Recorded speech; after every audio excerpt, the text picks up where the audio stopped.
말씀을 믿음으로 받겠습니다. 마태복음 17장 1절에서 8절까지 말씀 우리 한 절씩 교독하시면서 하나님의 말씀을 받겠습니다. 마태복음 17장 1절에서 8절까지 말씀 한 절씩 교독하십니다. 엿새 후에 예수께서 베드로와 야고보와 그 형제 요한을 데리시고 따로 높은 산에 올라가셨더니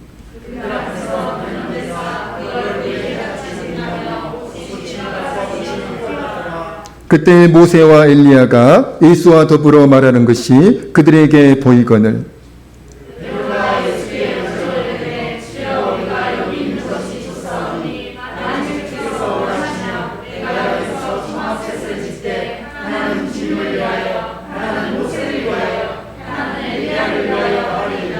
말할 때 호련히 빛난 구름이 그들을 덮으며 구름 속에서 소리가 나서 이르시되 이는 내 사랑하는 아들이요 내 기뻐하는 자니 너희는 그의 말을 들으라 하시는지라.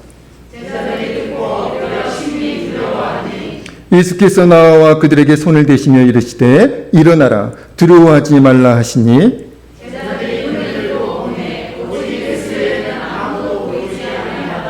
아멘, 아멘. 자리에다 앉아주시기 바랍니다. 오늘 하나님께서 우리 올로 목사님을 통해서 특별한 은혜의 말씀을 저와 여러분에게 허락해 줄 줄로 믿습니다. 우리 하나님의 말씀을 받을 때 정말 열린 마음으로 또 은혜를 간절히 사모하는 마음으로 말씀을 받을 때 참으로 놀라운 은혜의 역사로 하나님께서 저와 여러분에게 은혜를 허락해 줄 줄로 믿습니다. 우리 올로 목사님 나오실 때 우리 두 손 높이 들어서 할렐루야로 환영하면서 우리 올로 목사님 받겠습니다. 예, 할렐루야. 네. 아, 네.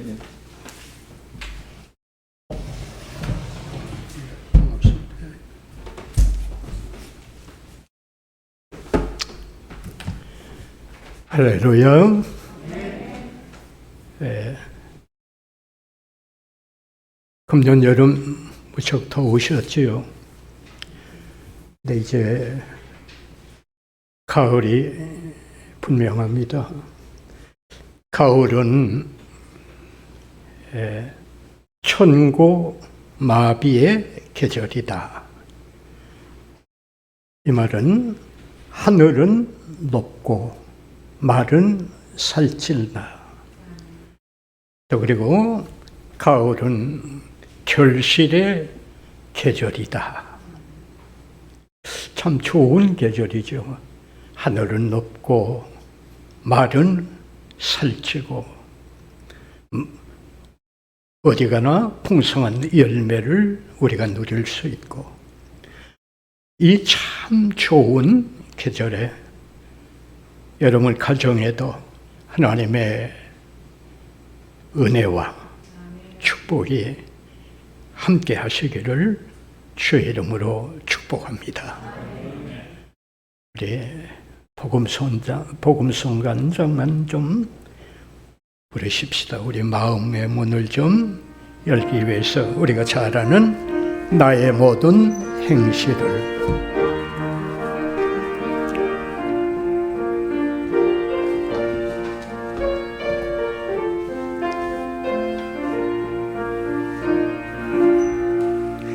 나의 모든 힘을 주여 기억하시고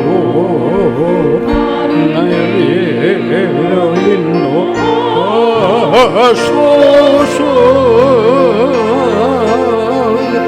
기쁠 때나 슬플 때 나와 동행하시고 밤낮으로 인도하소서.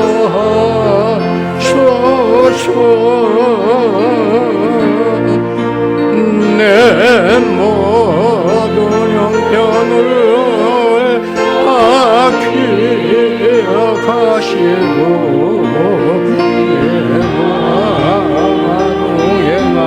동행하옵소서.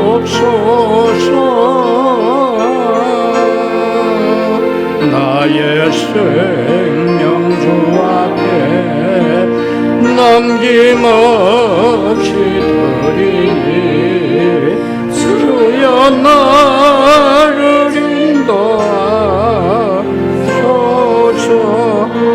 나의 모든 실수를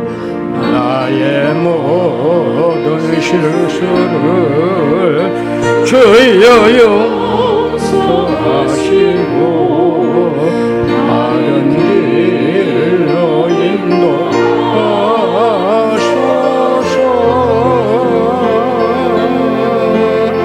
주의 크신 사랑과 하늘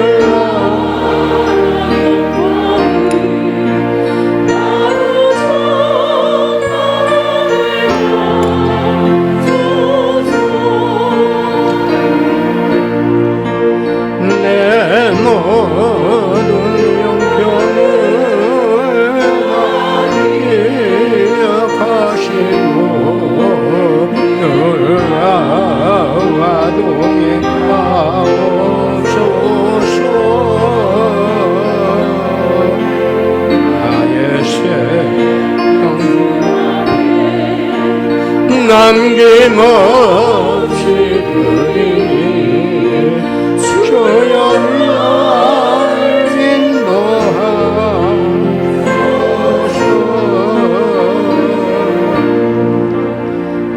땅 위의 모든 것 마지막 날 될 때에 나를 받아주소서.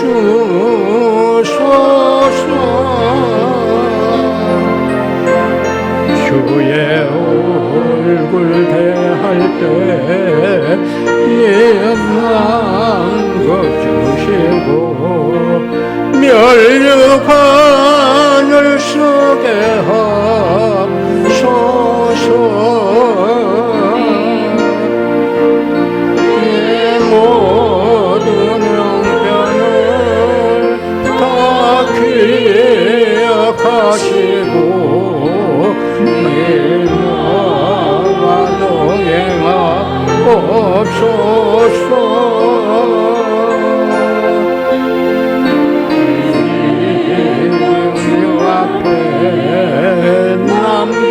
남김없이 드리니 주여 나를 지켜주소서. 아멘. 오늘 본문 말씀을 우리가 좀 더 이해하기 위해서는 이 말씀을 좀 먼저 듣고 지나가는 것이 오늘 본문을 이해하는 데 좀 도움이 될 것 같습니다. 예수님께서 12 제자를 택하셨는데 그 목적이 뭐죠? 예수님이 제자를 선택한 목적. 우리가 잘 아는 바와 같이 예수님 이후에 하나님 나라의 말씀을 선포하고 예수 그리스도가 어떤 분인가, 어떤 분인가에 대한 예수님 사역의 계승, 예수 그리스도를 증거하게 하기 위하여 12 제자를 선택하셨습니다. 그래서 어떻게 하셨습니까? 3년 동안 말씀으로 내가 누구다라고 늘 제자들에게 가르치셨지요. 예를 들면 가이사랴 빌립보 지방의 제자들과 함께 이제 가셨을 때 이렇게 질문하잖아요. 세상 사람이 나를 누구라고 하지?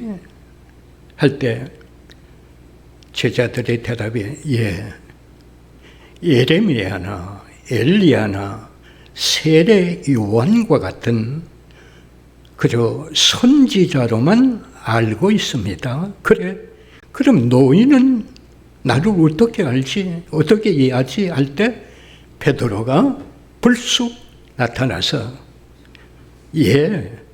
주님은 그리스도시요 살아계신 하나님의 아들입니다. 그래, 바로 그거야. 시몬의 요나의 아들 시몬아, 너 참 복이 있다.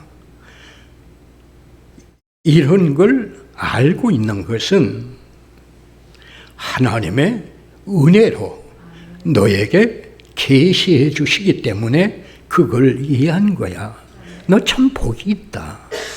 예를 들면 이렇게 제자들에게 말씀으로 자기가 누구인가를 끊임없이 계시하셨고, 어디 그뿐입니까?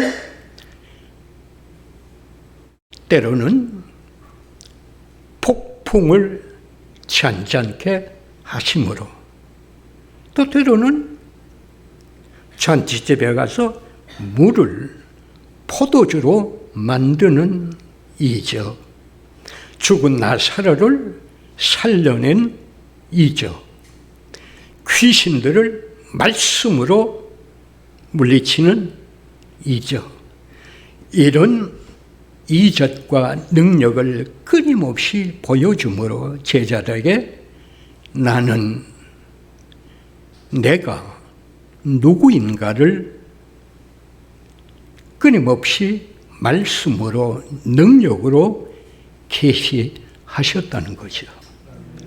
이걸 먼저 전제로 하고 오늘 말씀으로 들어가겠습니다.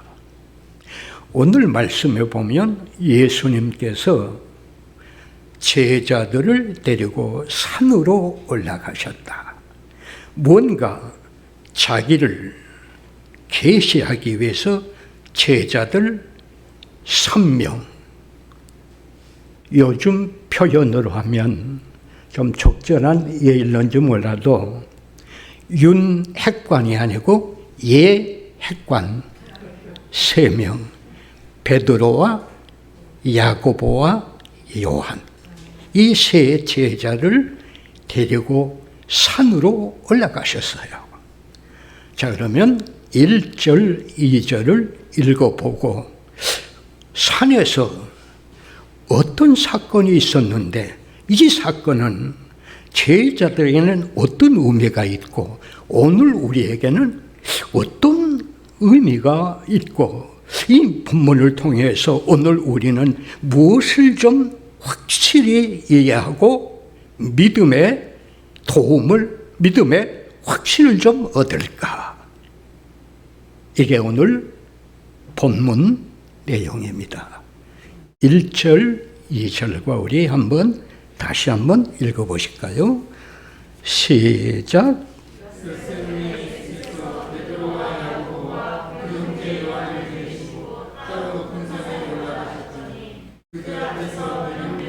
그 얼굴이 옷이 빛과 같이 휘어졌더라. 조금 더 쉬운 번역으로는 이렇게도 번역합니다.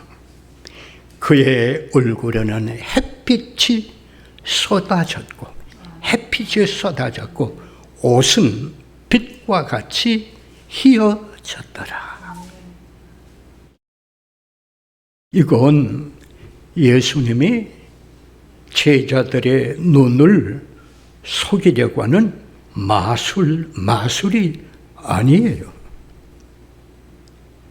또 어떤 작가가 상상해서 그린 소설도 아니에요. 제자들이 육의 눈으로 똑똑히 보고 체험한 실제적이고 역사적인 사건이에요.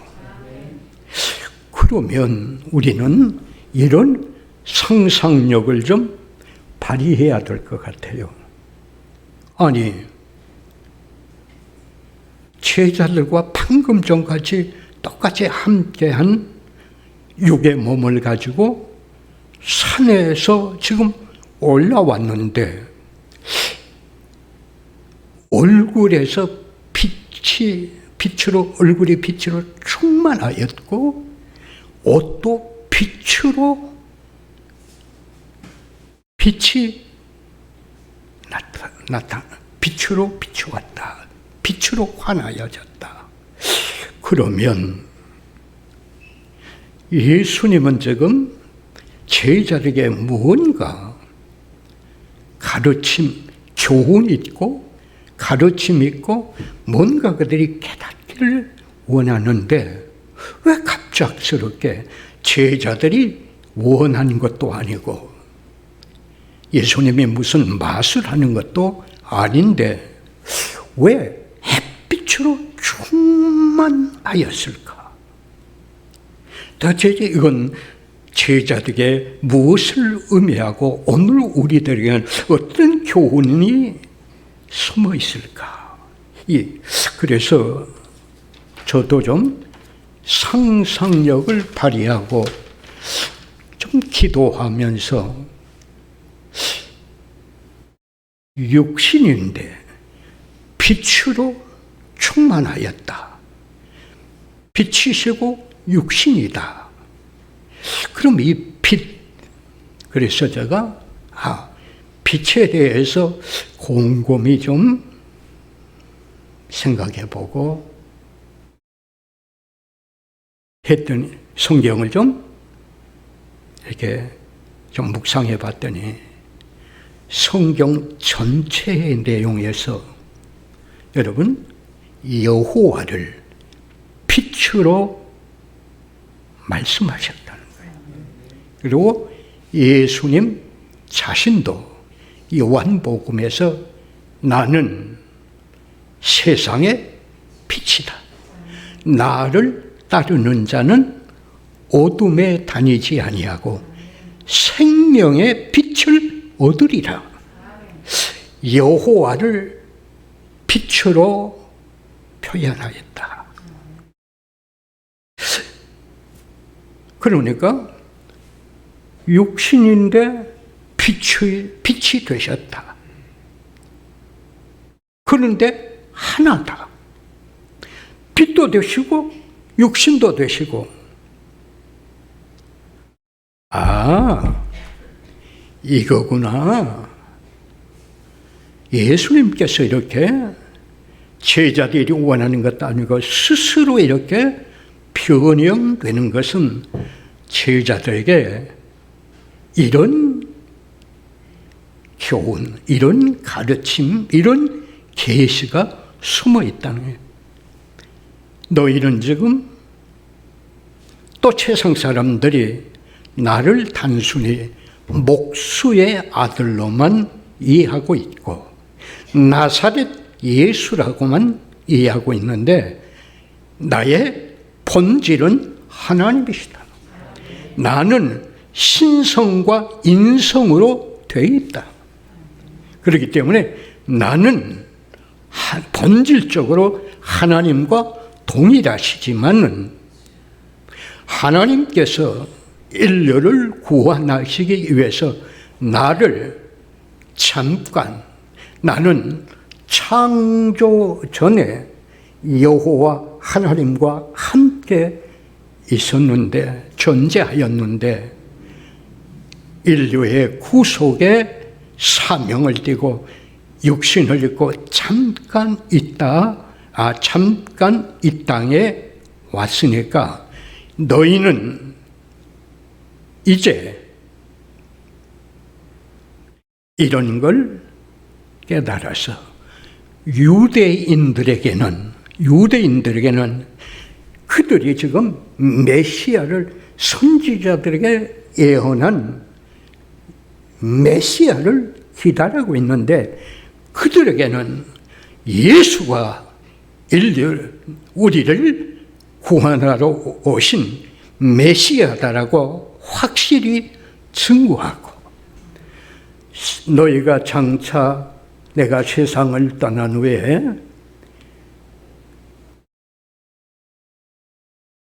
얼마 안 있으면 이제 내가 십자가에 못 박히게 될 것이고 3일 후에 부활할 것이고 그리고 하늘로 승천하게 될 텐데 너희에게는 아버지의 약속한 이 성령이 임하게 될 것이다. 그러면 능력을 받고 예루살렘과 온 유대와 사마리아 땅끝까지 증인이 되어야 할 것이다. 너희가 어쩔 수 없이 세계 시민 속에 퍼져 들어갈 텐데, 그때 유대인들에게는 당신들이 기다리고 있는 메시아는 당신들이 법 없는 자들과 함께하여 십자가에 못 박혀 죽인 예수 그리스도가 바로 메시아이다 라고 증거하고, 이방인들에게는 그들은 지금 영적 눈이 어두워서 자기의 정체성을 알지 못하고 스스로 의롭다 하고 멸망의 길을 달려가고 있는데, 그들을 향해서는 지금 우리는 죄인이 되어 하나님의 진노를 받아 하나님의 심판을 받고 그리고 영원히 멸망을 당할 수밖에 없는데, 하나님께서 우리를 사랑하셔서 독생자 예수 그리스도를 이 땅에 보내셔서 우리의 죄를 속죄하게 하시고 죄로 인하여 하나님과 원수되었던 우리들을 화목하게 하셔서 하나님과 함께 화목을 이루게 하시고, 그리고 죄의 삶과 영생의 복을 받게 하셨으니 우리가 회개하고 여호와께 돌아와서 예수 그리스도를 믿음으로 우리는 죄의 삶과 영생의 복을 얻게 됩니다 라고 너희들은 증거하여야 한다. 이것이 오늘 이 형상으로 변화된 목적이다.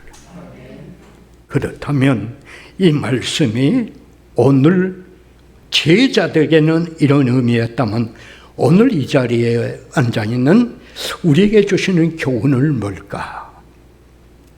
자, 여러분, 이슬람교를 창시한 무함마드는 예수님 이후입니다. 570년에 사우디아라비아의 메카, 사우디아라비아의 귀족 출신인 하심 가문에 태어나서 570년에 태어나서 그 메카에 있는 히라라고 하는 동굴에서 가브리엘의 계시를 받아서 이제 기록했다는 것이 쿠란이고, 거기에서 무함마드는 예수 그리스도는 구약의 선지자일 뿐이고 내가 진정한 메시아다 라고 하여 이슬람교를 창시하였는데 이건 완전히 거짓말이라. 그러니 이슬람교는 구원이 없다는 거예요. 왜? 예수 그리스도를 부정하니까. 자, 불교는 어떻습니까? 인간의 모든 고통은 마음의 욕망에서 왔다. 그러니 금식하고 깊은 수행을 통해서 마음의 욕망을 다 하나하나 떨쳐버리고 무아지경에 들어갈 때 거기에 극락에 들어갈 수 있다. 이렇게 가르치는데 이건 다 거짓이고 잘못된 이단이라고. 오직 우리가 죄 용서함과 하나님과 화목을 이루고 영생의 축복을 받는 비결은 오직 예수 그리스도임을 다시 한번 우리가 확신하고, 정말 내가 예수 그리스도를 마음에 나의 구주로 영접하였다면 누가 뭐라고 해도 나는 하나님의 은혜로 죄 사함 받고 구원을 받았다고 하는 확신을 가져야 된다. 그런 말씀입니다.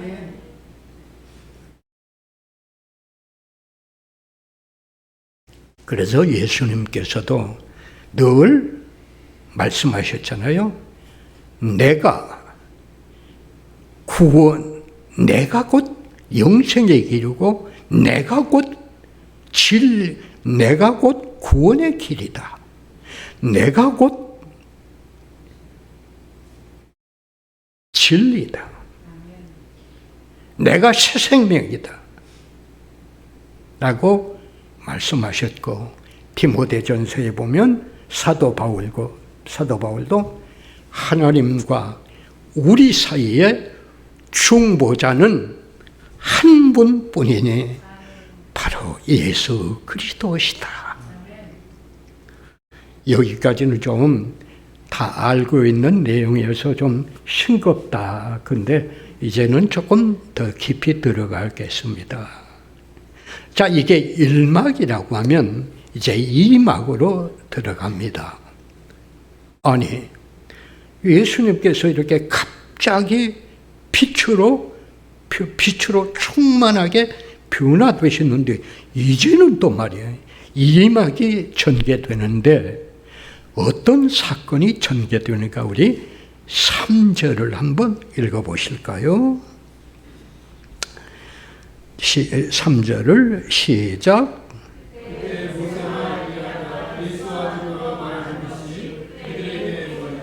자, 제자들이 보니까 예수님께서 모세와 엘리야와 함께 정답게 대화를 하고 있는 거예요. 자, 그러면 모세를 한번 우리가 짚고 넘어가십시다. 모세는 어떤 분이에요?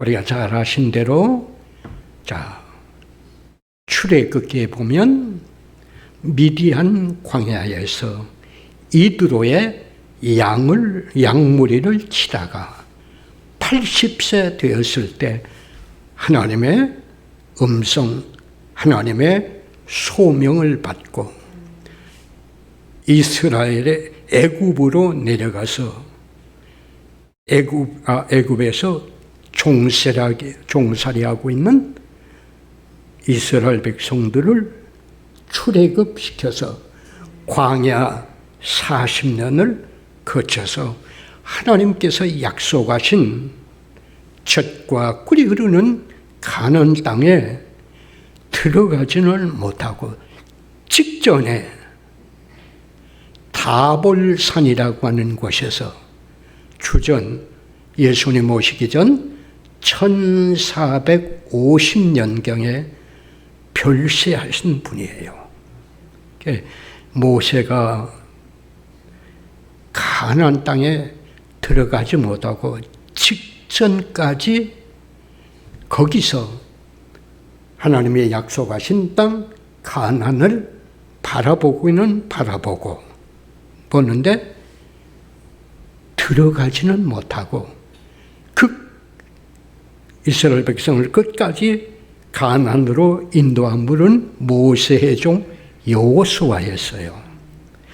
이것도 조금 딱딱한 얘기지만 한번 짚고 넘어가면 우리 좀 영적 지식을 쌓는데 조금 도움이 될 거예요. 자, 요한복음 1장에 보면 율법은 누구로부터 왔다? 율법은 모세로부터 왔다. 은혜와 진리는 예수 그리스도로부터 온다. 자, 모세는 율법을 상징한 거예요.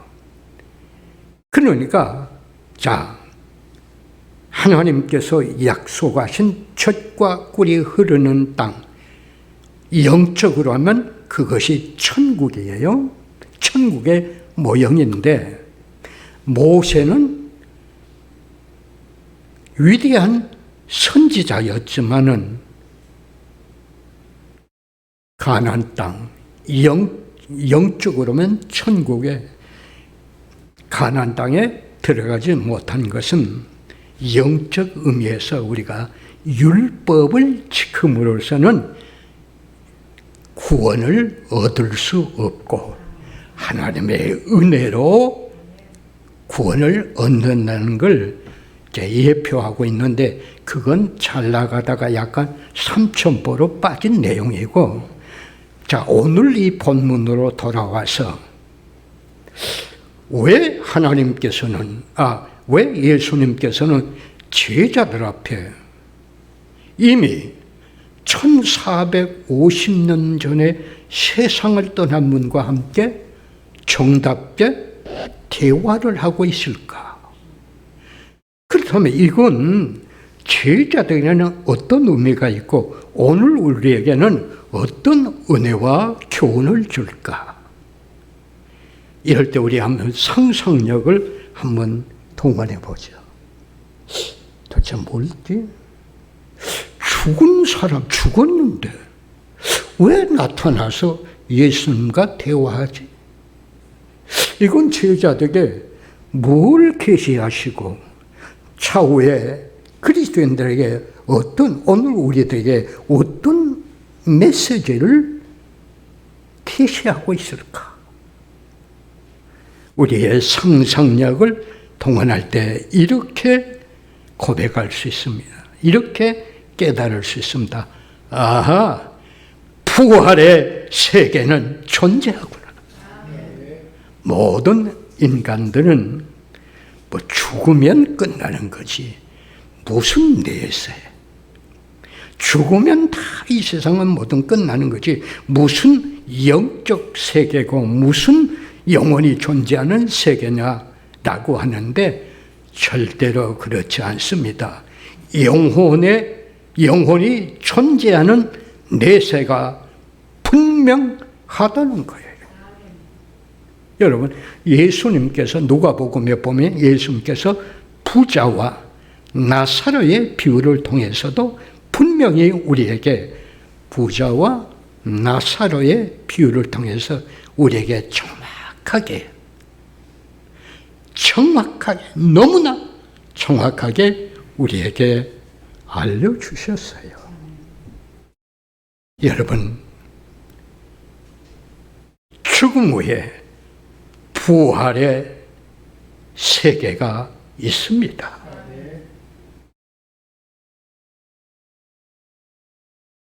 그래서 예수님께서도 요한복음 8장 12절에 보면 나는 부활이요 생명이니 나를 믿는 자는 영원히 죽지 아니하리라 라고 하셨고, 사도 바울도 고린도서에서 부활의 세계를 증거하셨습니다. 마치 한 알의 씨앗이 땅속에 묻혀서 썩게 될 때 썩은 후에 없어지는 것이 아니라 다시 잎이 싹이 나고 줄기가 생기고 잎이 생겨서 열매를 맺듯이 마치 우리가 육의 몸은 죽어도 하늘의 형상으로 하늘의 형상을 입고 다시 살아나리 말씀하셨고, 요한복음 4장에서 예수님께서 이렇게 말씀해요. 선한 일을 행하는 자는 생명의 부활로, 악을 행하는 자는 심판의 부활로, 무덤에 있는 자들이 다 차후에 내 음성을 들을 때가 있다. 그때는 무덤에 있는 자들이 다 살아나리라 하셨고, 바울도 데살로니가 교인 중에서 한 분이 세상을 떠났습니다. 그래서 온 교우들이 슬픔에 잠겼어요. 아니, 저렇게 선한 분이었고 의로운 분이었고 착한 분이었는데 왜 저렇게 갑자기 세상을 떠나지? 하고 다 슬픔과 눈물에 잠겨 있는데 사도 바울이 데살로니가전서 4장 16절 이하에 보면 이렇게 말씀했습니다. 너희는 이 말씀으로 서로 위로하라. 천사장의 소리와 하나님의 나팔이 울려 퍼질 때 그리스도께서 하늘로 강림하실 것이고 그때 무덤에 있는 자들이 다 일어나서 공중에서 주님을 영접할 것이고 살아있는 자들은 호련히 변화되어서 다 공중으로 끌어올림을 당하여서 공중에서 주님을 만나 영원히 함께 하리라. 이 여러 말로 서로 위로하라. 나는 이 말씀을 준비하면서 내 속으로 이렇게 인사했습니다. 김영민 권사님 잘 계시지요? 천국이 얼마나 좋습니까? 이렇게 좀 질문했어요. 할렐루야. 우리 김종훈 성도님도 잘 계시고 천국에서 잘 계시고 우리 화준이 할아버지도 아마 평안히 잘 계실 거예요. 다 예수님 안에서 예수 그리스도를 영접하고 주님과 함께 하셨기 때문에 영생의 주님 나라에서 영생의 복을 누리고 계실 것 같아요. 혹시 여러분 가족 중에 주님 안에서 세상을 떠난 분 마음에 아직도 잊지 못하고 있다면 오늘 이 본문으로 위로받으시기를 바라요. 자, 모세는 모세인데 그럼 또 모세와 함께 등장한 인물이 누구예요? 오늘 말씀에 보면 여기 오늘 본문 말씀 모세 말고 누구? 엘리야. 그러면 엘리야는 또 뭐야? 그러니까 예수님께서 모세와 엘리야와 대화하고 있는데 그러면 엘리야는 뭐야? 엘리야는 어떤 사람이야? 왜 엘리야를 제자들에게 보여주시고 대화하셨을까? 자, 그러면 우리가 엘리야에 대해서 잠깐 짚고 넘어가십시다.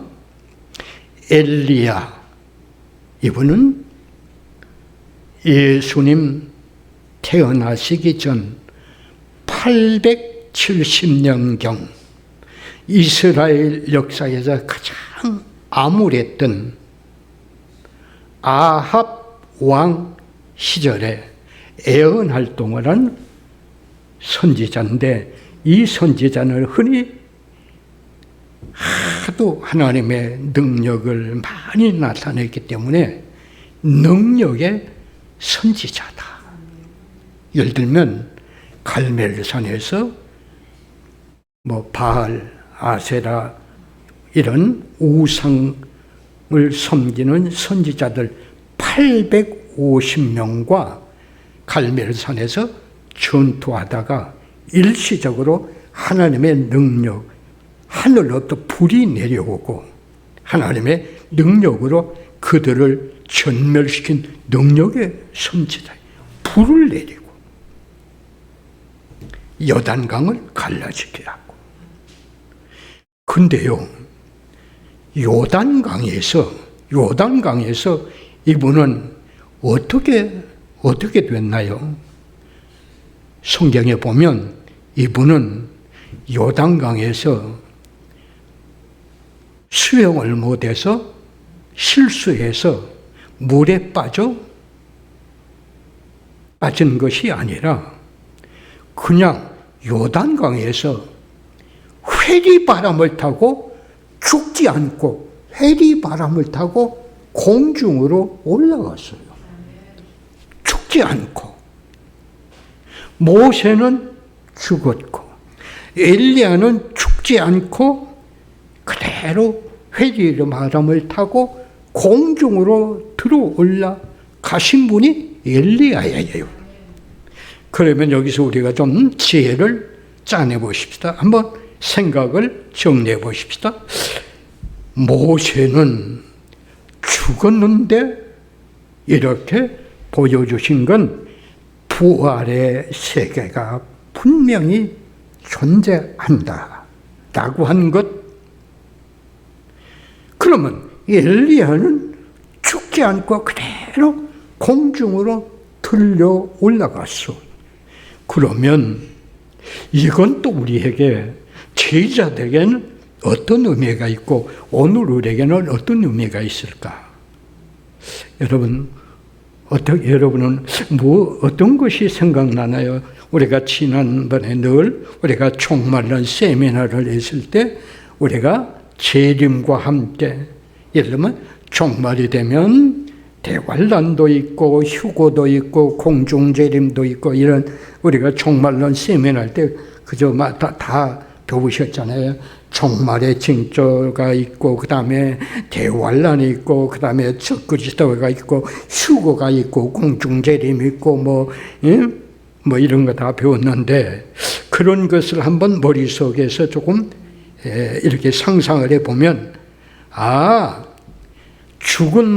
죽었던 모세를 등장시킨 건 이거였다면 죽지 않고 들림받은 엘리야를 등장시킨 건 오늘 제자들에게 뭘 계시하고 오늘 우리에게는 어떤 점을 확신을 갖게 하는 깨달음이 교훈이 있을까? 자, 여기까지 하면 여러분 다 침상에 가시죠. 휴거라는 거예요. 주님이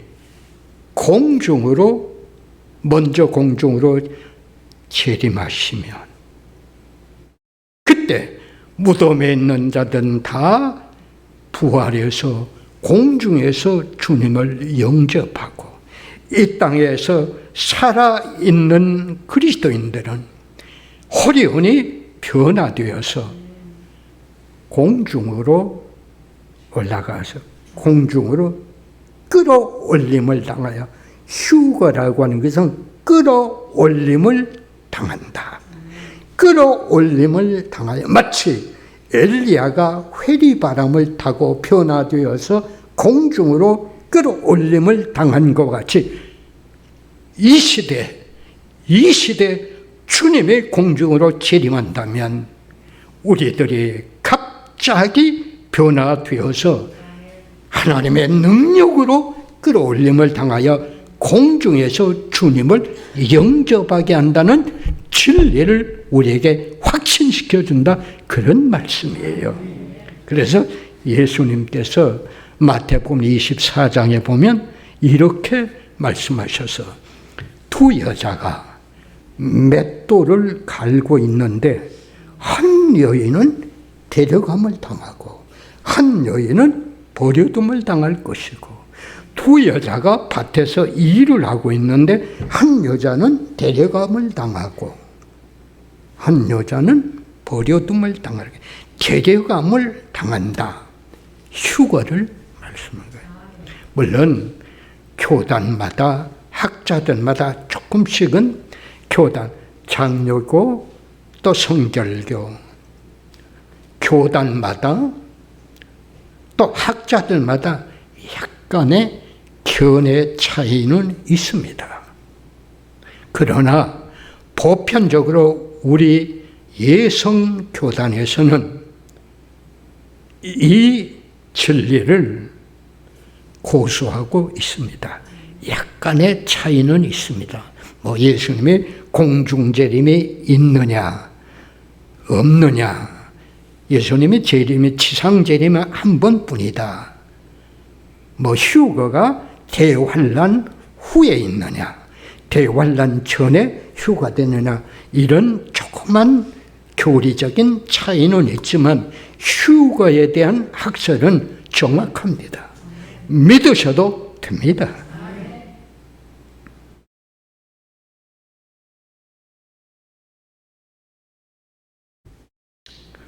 자, 여기까지가 2막이라고 하면 이제 3막으로 전개되는데, 우리가 3막은 어떤 사건인지 어떤 내용인지 한번 이제 보실까요? 자, 4절을 한번 읽어 보실까요? 4절 시작.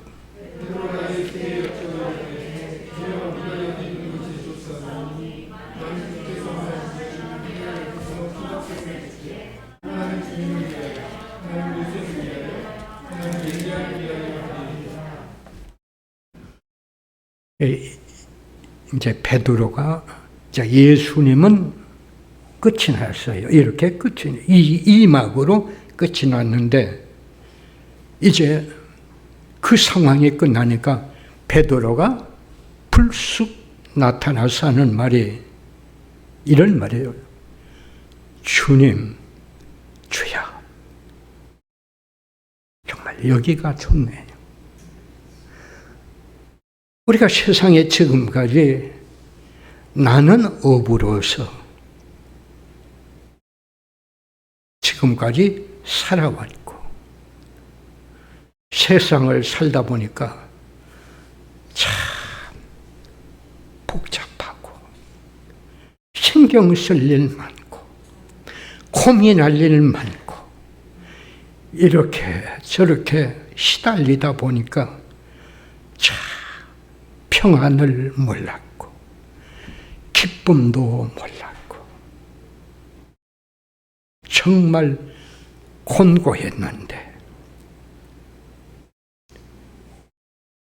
산 위에 올라와서 주님과 함께하고 주님의 말씀을 듣고 주님의 신령한 은혜를 받으니 정말 여기가 좋습니다.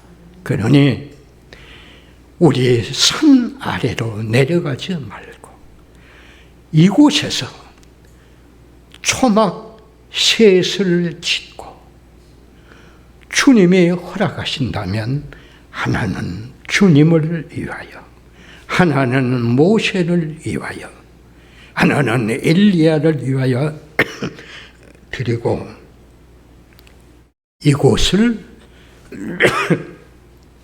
이곳에서 우리는 함께 하는 것이 좋겠습니다. 이런 의미예요. 여러분,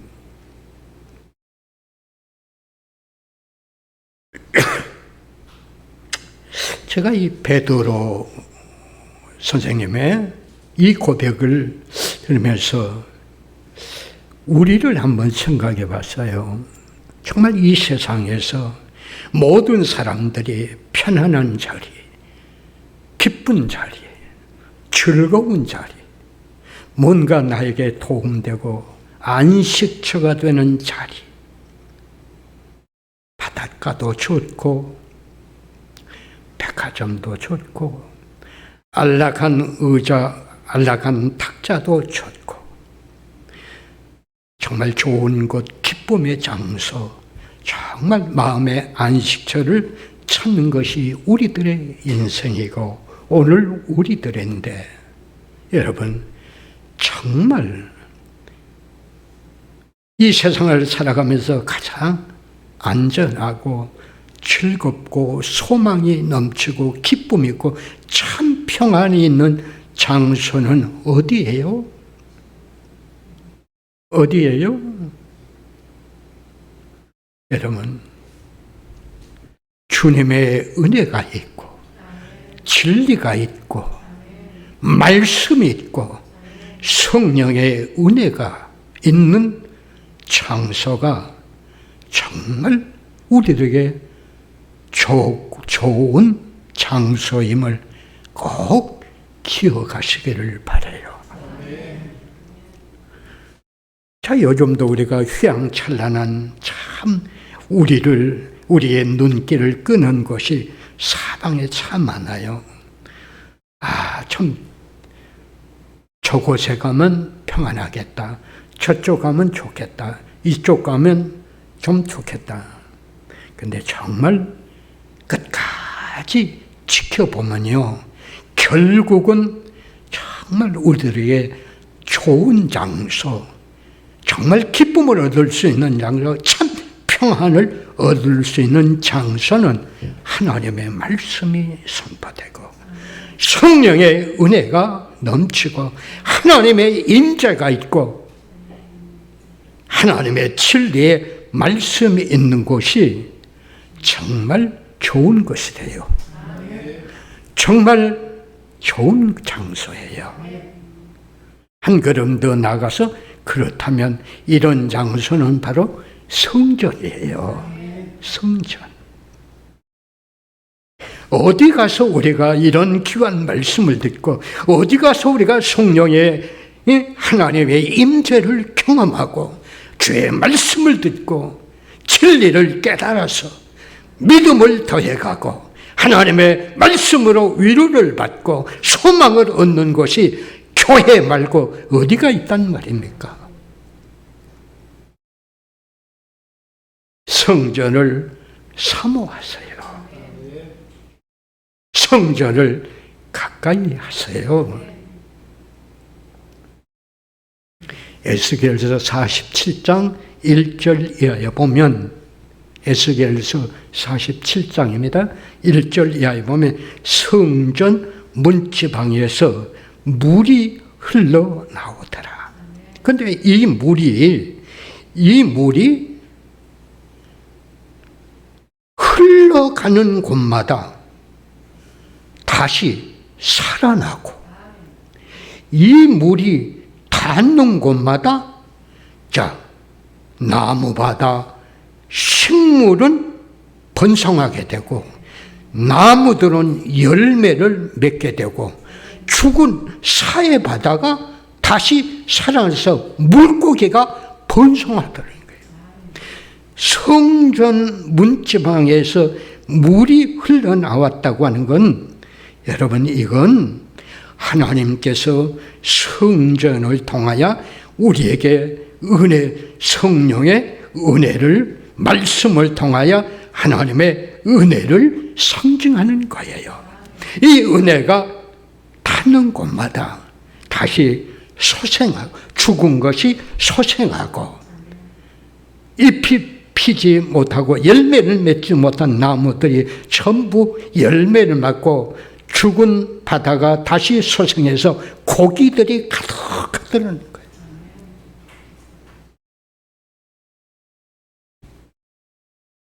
성전을 가까이 하고 이곳이 참 좋은 것임을 기억하십시다. 자, 너무 조금 길었네요. 결론은 이겁니다. 결론은 하나님께서 이렇게 말씀하시고 결론을 냅니다. 저도 이 말씀을 전함으로 결론을 맺고자 합니다. 자, 결론은 이렇게 말씀합니다. 5절을 보십시다. 시작.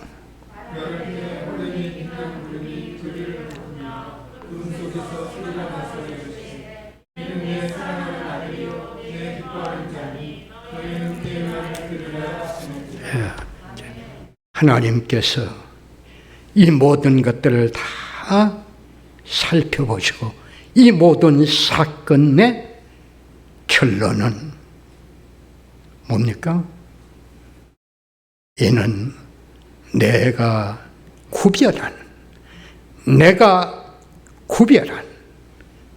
독생자 아들이다.